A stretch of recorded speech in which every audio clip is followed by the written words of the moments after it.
Assalamualaikum warahmatullahi wabarakatuh. Pada kesempatan kali ini, saya akan menjelaskan mengenai bagaimana cara menulis bagian pendahuluan pada sebuah artikel ilmiah. Menulis bagian pendahuluan dengan baik menjadi poin penting bagi suatu artikel ilmiah karena orang akan awal pasti membaca bagian pendahuluan, kemudian dia akan tertarik untuk membaca keseluruhan isi tulisan kita. Nah, bagian pendahuluan apa saja isinya? Yaitu latar belakang, kemudian rumusan masalah, kemudian tujuan yang terdiri dari tujuan umum dan tujuan khusus.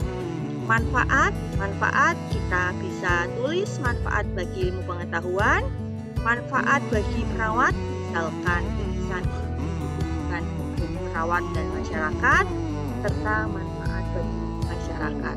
Manfaat ini nanti disesuaikan dengan topik atau sasaran dari pembaca dari artikel kita. Latar belakang hendaknya berisi penjelasan tentang fenomena atau informasi ataupun fakta yang berhubungan dengan topik ataupun latar belakang empiris.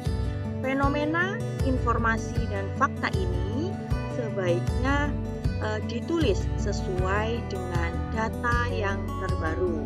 Data di sini kita bisa ambil dari hasil telaah pustaka ataupun hasil penelitian sebelumnya yang relevan dengan topik artikel atau tulisan karya ilmiah kita. Fenomena di sini bisa juga hasil observasi ataupun pengamatan dari penulis.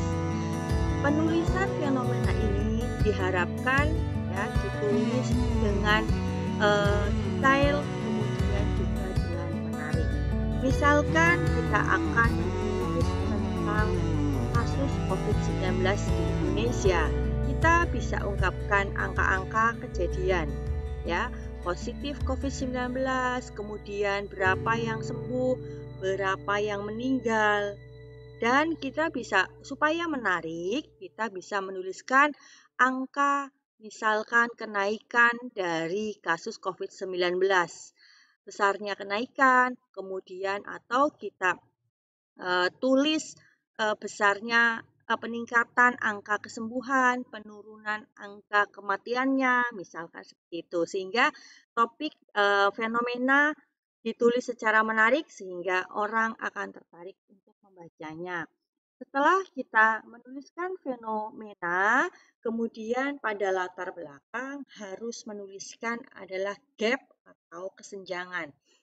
Kesenjangan bisa kita tuliskan antara teori dan kondisi saat ini, ataupun kesenjangan antara kondisi yang seharusnya dengan kondisi yang terjadi saat ini. Ini bisa menjadi poin masuk dari masalah yang akan diungkapkan pada latar belakang ini. Sebagai contoh, ketika kita akan menuliskan tentang COVID-19, kita bisa tuliskan secara teori atau kondisi idealnya bahwa untuk mencegah COVID-19 harus dilakukan oleh seluruh lapisan masyarakat meliputi 3M, yaitu memakai masker, mencuci tangan, dan menjaga jarak. Tetapi kita kemudian menuliskan namun demikian tidak semua masyarakat patuh terhadap protokol kesehatan. Nah, dibuktikan dengan hasil penelitian sebelumnya yang tentu saja menyampaikan belum 100% masyarakat Indonesia yang patuh protokol kesehatan. Nah, kemudian selain gap atau kesenjangan, sebaiknya kita juga menuliskan pokok permasalahan yang akan diungkapkan pada karya ilmiah ini. Masalahnya apa? Kita bisa tuliskan misalkan apa faktor yang mempengaruhi perilaku tersebut, ataupun masalah kita bisa tulis dampak dari masalah tersebut atau dampak dari perilaku tersebut, ya bisa faktornya, bisa juga dampaknya.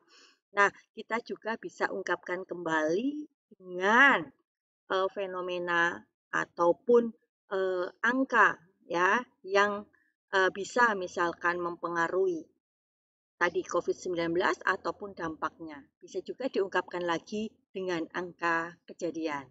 Nah, ini adalah poin penting dari latar belakang bahwa kita harus menyampaikan fenomena, kemudian kesenjangan atau gap, kemudian kita bisa menuliskan pokok masalah yang mengungkapkan kenapa tulisan atau artikel ini menjadi penting untuk ditulis. Kemudian yang berikutnya adalah rumusan masalah. Rumusan namanya rumusan berarti sudah berupa rangkuman atau titik poin penting dari masalah di latar belakang. Nah, pada rumusan masalah ini kita mengidentifikasi yang masalah yang spesifik, yang ilmiah, yang hendak diangkat dalam tulisan ini. Ya, kalau ini sebuah proposal berarti yang akan diteliti, tapi hanya kalau sebuah artikel ya berarti yang akan dibahas pada makalah atau artikel ilmiah ini. Masalah bisa dirumuskan menggunakan kalimat tanya atau pertanyaan. Misalkan apakah, bagaimana, atau kenapa. Kita lihat contohnya. Misalkan kita akan menulis topik tentang perilaku pencegahan COVID-19 pada masyarakat di Indonesia. Lalu rumusan masalahnya apa? Bagaimana cara pencegahan COVID-19 pada masyarakat? Kemudian bagaimana perilaku pencegahan yang seharusnya dilakukan oleh masyarakat? Kemudian apa faktor yang mempengaruhi perilaku pencegahan COVID-19 pada masyarakat? Mungkin seandainya kita menulis mengenai cara pencegahan dan perilaku pencegahan COVID-19 pada masyarakat Indonesia itu sudah banyak, kita bisa tambahkan pada tulisan ini supaya berbeda dan lebih menarik, yaitu mengungkapkan faktor apa, kok kenapa perilaku masyarakatnya demikian adanya. Ya, itu menjadi menarik bagi pembaca. Ini adalah contoh rumusan masalah. Poin berikutnya kita adalah menulis tujuan. Tujuan artinya adalah sesuatu yang ingin dicapai. Sesuatu yang ingin dicapai pada tulisan ilmiah ini, karya ilmiah ini. Ya, tujuan bisa ditulis dibagi menjadi umum dan khusus ataupun ilmiah dan praktis. Di sini kita mengungkapkan rencana hasil yang ingin dicapai. Ya, pada tulisan atau karya ilmiah ini kita tujuannya itu akan menyampaikan apa? Ini harus ditulis secara detail. Tentu saja tujuan ini ya harus sesuai dengan topik dan masalah. Otomatis tujuan itu harus menjawab masalah yang kita ungkapkan pada latar belakang. Misalkan masalahnya itu adalah tadi yang dituliskan adalah perilaku, bagaimana perilaku pencegahan COVID-19 pada masyarakat Indonesia dan kenapa perilakunya bisa seperti itu, apa faktor yang mempengaruhi. Berarti tujuan penulisannya berarti harus mengungkapkan dua hal tersebut minimalnya. Ya, kita beri contoh. Ya, tujuan itu apa yang akan dicapai untuk menyelesaikan masalah. Ya, ini yang harus dicatat. Ya, kadang-kadang masalah yang kendala yang muncul adalah tujuan tidak sesuai dengan masalah. Menulis tujuan ini menjadi penting. Kenapa? Agar isi artikel karya ilmiah kita memang sesuai dengan atau menjawab masalah yang kita ungkapkan. Ya, karena nanti ketika menulis kesimpulan kita harus menjawab tujuan. Kemudian tujuan pada pokoknya bertujuan bisa untuk menemukan sesuatu, ya, menemukan sesuatu, misalkan tadi faktor yang mempengaruhi perilaku pencegahan COVID-19 pada masyarakat Indonesia, atau kita mengetahui sesuatu, atau menggambarkan, atau menjelaskan. Bisa juga kita menulis itu tujuannya membandingkan bagaimana misalkan perilaku pencegahan COVID-19 di masyarakat di Indonesia dengan masyarakat di Malaysia misalkan, yang konon ceritanya kasusnya sudah menurun. Itu membandingkan bisa. Kemudian juga bisa menganalisis ya. Tadi kita juga bisa analisis faktor-faktor yang mempengaruhi, tidak hanya menggambarkan saja tapi dianalisis kenapa seperti itu. Kemudian juga bisa mensintesis. Nah, membuktikan juga bisa, ya, hanya menilai juga bisa. Misalkan kita menilai aturan atau kebijakan pemerintah terkait dengan pencegahan COVID-19 di Indonesia, itu juga bisa. Kemudian mengevaluasi kebijakan juga bisa. Kemudian menciptakan sesuatu, merekayasa ataupun mengembangkan sebuah teori, itu pun bisa. Ya, tujuannya nanti kita pilih dulu tujuannya sebatas apa. Nah, rumusan tujuan hendaknya sejajar dengan masalah. Intinya tujuan adalah menjawab masalah yang kita munculkan pada latar belakang dan rumusan masalah. Sebagai contoh, ini adalah dari topik yang kita rumuskan sebelumnya. Kita membuat tujuan, misalkan menggambarkan perilaku pencegahan COVID-19 pada masyarakat. Jadi secara umum, karya ilmiah ini kita akan menggambarkan perilaku pencegahan COVID-19 pada anak. Secara detail apa saja yang akan kita tuliskan, yaitu kita akan menuliskan tentang bagaimana prevalensi COVID-19 di Indonesia, konsep teorinya seperti apa, termasuk di situ akan muncul teori tentang bagaimana seharusnya perilaku pencegahan COVID-19-nya. Nah, kemudian poin ketiga, keempat, dan kelima kita bisa tuliskan mengenai bagaimana perilaku 3M pada masyarakat di Indonesia. Nah, apabila ini sebuah karya ilmiah saja, perilaku ini bisa kita ambil dari hasil penelitian sebelumnya yang relevan dengan topik karya ilmiah kita.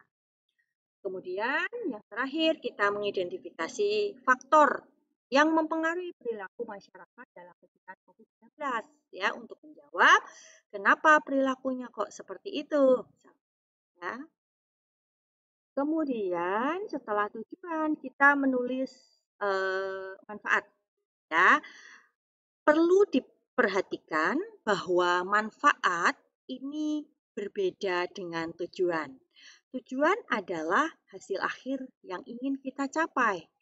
Kalau manfaat adalah sesuatu yang bisa kita dapatkan setelah kita membaca sebuah karya ilmiah. Apa manfaatnya karya ilmiah ini? Kalau misalkan untuk ilmu keperawatan, ya kan, pengembangan ilmu berarti manfaatnya bisa menjadi tambahan referensi yang terbaru bagi ilmu keperawatan. Ya, meningkatkan hasanah ilmu keperawatan. Tapi bagi pembaca bagaimana manfaatnya apa yang didapatkan, ya kan? Ya berarti dia bisa manfaatnya adalah pembaca lebih memahami mengenai perilaku pencegahan COVID-19 pada masyarakat di Indonesia. Kemudian kalau banyak masyarakat yang membaca, misalkan apa manfaat bagi perawat? Mungkin bagi perawat itu masyarakat lebih tahu sehingga perilakunya akan lebih baik, ya. Pencegahannya itu bisa manfaatnya ataupun masyarakat manfaat lebih luas bagi negara Indonesia setelah membaca ini adalah penurunan manfaat lebih jauh, manfaat jangka panjang adalah penurunan atau peningkatan perilaku pencegahan COVID-19 yang pada akhirnya menjadi penurunan angka penularan COVID-19 pada masyarakat. Karena masyarakatnya lebih patuh ketika sudah membaca karya ilmiah kita. Ya, itu adalah manfaat. Manfaat adalah apa yang kita dapatkan setelah membaca karya ilmiah ini. Seperti itu. Nah, manfaat ini bisa melatih untuk mengembangkan keterampilan membaca yang efektif, bisa juga memperluas cakrawala ilmu pengetahuan ya bagi orang yang membacanya. Kemudian sebagai bahan acuan penelitian pendahuluan untuk penelitian selanjutnya itu adalah manfaat ya. Jadi manfaat itu apa yang kita dapatkan setelah membaca atau manfaat yang akan ditimbulkan dari sebuah karya ilmiah. Ya, manfaat perlu saya garis bawah berbeda dengan tujuan. Tujuan adalah hasil akhir yang akan dicapai. Terkadang ini tertukar ya ketika kita menulis karya ilmiah. Nah, setelah ini silahkan untuk berlatih menyusun sebuah kerangka penulisan karya ilmiah ya, kemudian menuliskan latar belakang, merumuskan masalah, tujuan dan manfaat atau latihan untuk menulis bab 1 pada suatu karya ilmiah. Terima kasih. Assalamualaikum warahmatullahi wabarakatuh.